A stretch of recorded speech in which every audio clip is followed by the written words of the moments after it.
Eh bien, salut les frères, c'est un survivaliste et on se retrouve pour un tout nouveau format de vidéo. Ce n'est pas des vidéos gaming, mais ça va être des vidéos bricolage. Où je vais bricoler des petites idées qui vont me passer par la tête ou des trucs que des connaissances à moi vont me demander. Hein, et je vais tout simplement les fabriquer. Je vais les tourner, vous montrer comment je les fais si jamais vous avez envie d'essayer ou de voir comment je fais. Attention, je préviens ici, les outils que j'ai utilisés durant cette vidéo sont très dangereux. Ne faites pas ça tout seul si vous êtes mineur. Je ne suis pas un professionnel, mais j'ai été encadré par des professionnels, mais ne refaites surtout pas ça sans un professionnel qui soit à vos côtés. Donc, à ce tout premier projet de la chaîne, c'est un porte-embout, un porte-embout de brosse à dents, un porte-brosse de brosse à dents, je sais pas comment je pourrais appeler ça réellement, mais peu importe, je vous propose de commencer tout de suite avec un croquis. Bon, on commence avec un petit croquis pour que vous puissiez bien voir ce que j'ai dans la tête, parce que si je vous l'explique, vous n'allez pas comprendre, et donc vaut mieux que je le dessine tout en vous expliquant. Bon, voilà, on aura tout simplement une forme triangulaire, tout ce qu'il y a de plus normal, hein, qui va faire de longueur 15 cm. Hein. Bon, ne faites pas gaffe aux mesures que j'ai écrites, je les ai un peu changées parce que je trouvais que c'était un peu petit. Et en largeur, il fera donc 10 cm. Et sur la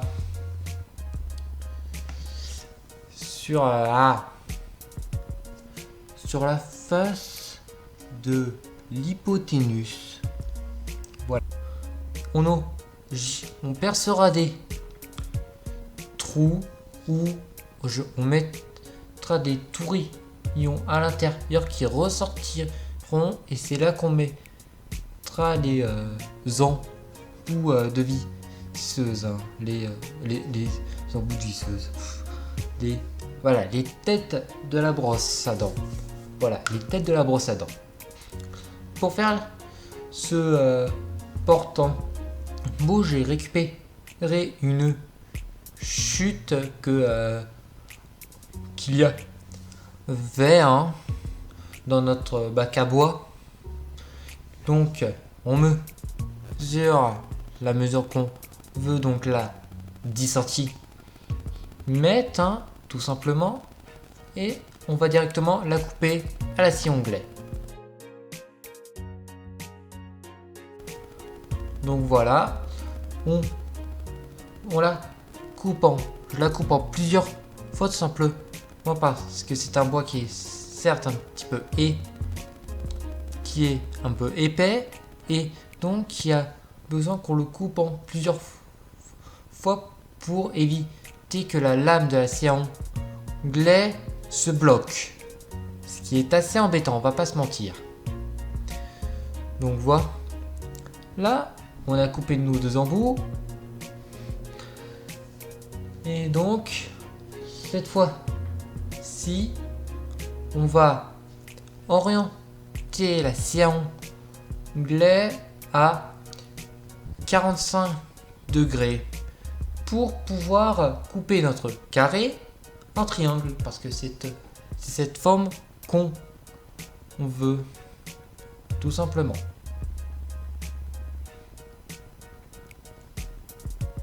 Donc là je vérifie que ma lame suit bien le trait parce que comme vous pouvez le voir, je n'ai rien pour maintenir et ma main est à quelques centimètres de la lame. Donc je fais extrêmement gaffe et je coupe. Ensuite, après avoir des coups P, il faut pousser la planche parce qu'elle n'est pas forcément très belle. Donc je l'ai mis sur un tréteau et je les ponds. C'est comme ça. Bon.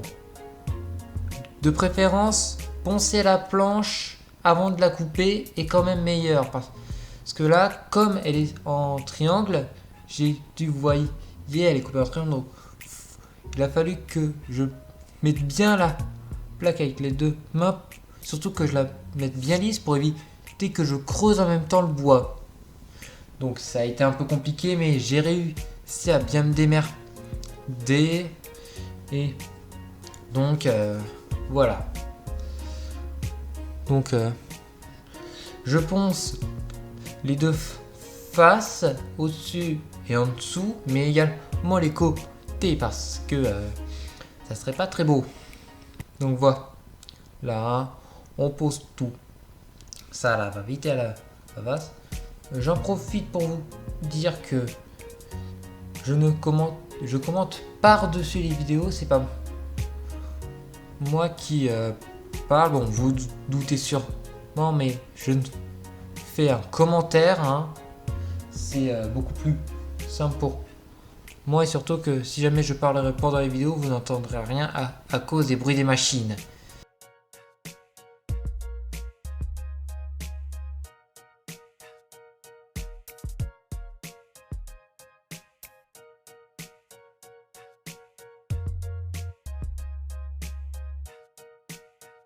Mais bon, après le ponçage vient l'assemblage. Je prends un bout de vis très spécifique parce que c'est un forêt qui creuse, en plus de creuser en colonne, hein, qui permet de creuser, permet aussi de creuser un peu les alentours pour que la tête de vis soit à ras-bord du bois. Et je préperce mon bois parce que c'est du sapin et le sapin se casse très facilement quand on met une vis ou quand on veut visser quelque chose sans prépercer de trous. Donc je préperce tout. Hein. J'ai le patron qui j'aime dire que j'ai deux de mes trous qui sont pas assez grands. Et mais avant je vais quand même aller me chercher les vis. Je prends d'abord des 4,30 mais c'est pas, le bois ne va pas assez traverser pour la deuxième planche, donc je décide de prendre plutôt des 4,40. Je place donc à l'aide du patron la planche à ras-bord pour qu'elle ne bouge pas et je décide donc de placer les vis. Et comme vous pouvez le voir, les trucs ne sont pas de la même mesure. Il est pas, c'est tout, et vous voyez, il n'est pas du tout stable. Donc, je suis parti le meuler pour qu'il soit parfaitement stable. Et après, je prends une mèche de 7 pour percer le bois. Parce qu'on va mettre des tourillons de 8. Mais avant de percer, faut bien savoir où on va les mettre. Donc, je mesure à peu près 4 ou tous les 4 ou 3 cm. Je fais un trait pour m'indiquer où je dois percer. Pour avoir une distance à peu près équitable. Donc, je perce d'abord en diagonale pour bien commencer mon trou et je finis en vertical pour pouvoir bien insérer mon tourillon en vertical. Donc voilà. Si.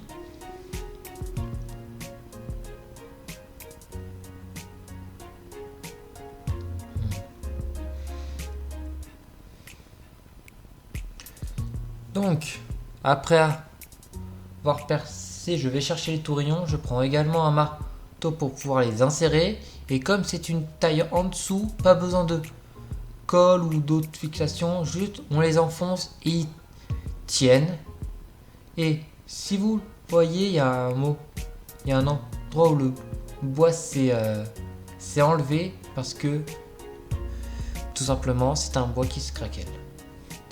Et donc là, techniquement notre forme est finie et tout, sauf que, je l'ai dit en début de vidéo, tout simplement j'avais envie de rajouter quelques petits motifs à ma petite création.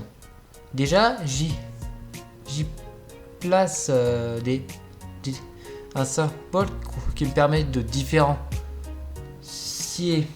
tout simplement la tête parce que cette tête, ce porte-tête, on va appeler ça comme ça, ce porte-tête n'est pas que pour moi mais aussi pour ma famille. Donc je ne vais pas être le seul à en profiter, ça serait un peu trop narcissique et donc je grave un moyen pour qu'on puisse se repérer tout simplement nos initiales. Je vais pas y aller par quatre chemins et de toute façon, c'est juste des lettres. Hein. Donc voilà. Et pour creuser dans le bois, j'utilise ce qui s'appelle une Dremel. Je porte que un seul gant parce que tout simplement, les gants que je porte ne me servent pas entièrement. Il y a de l'air à l'intérieur et donc tout simplement, j'ai une meilleure prise à main nue et je mets l'autre gant parce que ça tourne extrêmement vite malgré que j'ai pas été sur une très grosse vitesse et donc j'ai préféré garder l'autre gant au cas où je dérape, que je puisse éviter de me meuler la main, si je puis dire. Mais l'autre gant, comme vous le voyez, je l'ai passé sous mon poignet, tout simplement parce que j'avais là le rebord de l'établi qui me commençait à me rentrer dans la peau, c'était pas agréable. Et avec le gant, tout simplement, j'arrive vers mon sang à l'établi, ce qui est, on va pas se mentir, une très bonne chose. Et donc j'en profite pour dire que il y aura un petit peu moins de gaming, il y aura beaucoup plus de tout simplement bricolage, mais il y a aussi la rentrée qui sera mène très vite et donc vous attendez pas à avoir énormément de vidéos, déjà qu'il n'y en a pas beaucoup et surtout pas dans une grande régularité sur cette chaîne. Alors là ça va pas avancer, c'est moi qui vous le dis. Mais bon, pour mes motifs, je vais pas forcément trop chercher à faire quelque chose vraiment précis. J'ai juste essayé de faire des vagues qui s'entremêlent, mais qui continuent quand même à sur les autres parois. Et bon, donc voici ce que ça donne à la fin. Sauf que j'ai oublié de filmer le moment où je mettais de la pâte à bois pour boucher certains trous et également quand j'ai verni le bois pour tout simplement pour le rendre un peu près résistant à l'eau parce que les têtes de brosse à dents ne vont pas forcément être toujours secs quand on les mettra dessus. Et donc voilà ce que ça donne. Hein. Et j'ai fait ça parce que tout simplement on utilisait un vieux truc de brosse à dents. Et donc là je suis en train de le placer et voilà ce que ça donne à côté de notre brosse à dents. On utilise donc tous les trois la même brosse à dents. Et sur ce dernier plan, je vous dis bonne journée.